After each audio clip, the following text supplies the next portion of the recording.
Hello বন্ধুরা, আমি মানসুরা চলে এসেছি আবারও একটা মিনি ব্লগ নিয়ে। সকালটা শুরু করলাম খুব সাধারণ একটা রুটিন দিয়ে, 1 কাপ চা আর তার সাথে কিছু নিমকি দিয়ে, কারণ চা ছাড়া সকালটা আমার শুরু হয় না।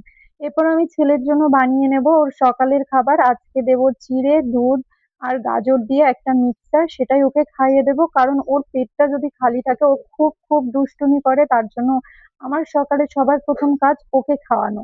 দেখো, কথা বলতে বলতে আমার ওকে খাওয়ানো প্রায় কমপ্লিট। এবার আমাকে একজন দিয়েছিল একটা রেড রোজ, আর আমি ভাবলাম যেহেতু ডেইলি ব্লগ করছি তাহলে এই রোজটাকেও কেন ব্লগে নেব না, সেই কারণেই নিয়ে নিলাম। এরপর আমার মিশো থেকে একটা পার্সেল চলে এসেছিল, একটা শর্ট কুর্তির পার্সেল, যেটা আমি 200 টাকায় পারচেস করেছিলাম।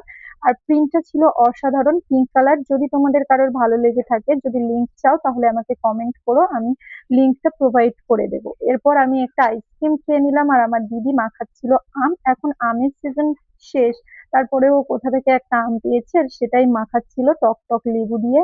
আর তারপর আমি খেয়ে নিলাম ভাত। খুবই সিম্পল একটা মেনু ছিল, কিন্তু খেতে খুব সুস্বাদু ছিল। আজকের ভিডিওটা তোমাদের কেমন লাগলো কমেন্ট করে জানিও, আর কে কোথা থেকে দেখছো সেটাও জানিও। লাইক এন্ড সাবস্ক্রাইব করে পাশে থেকো।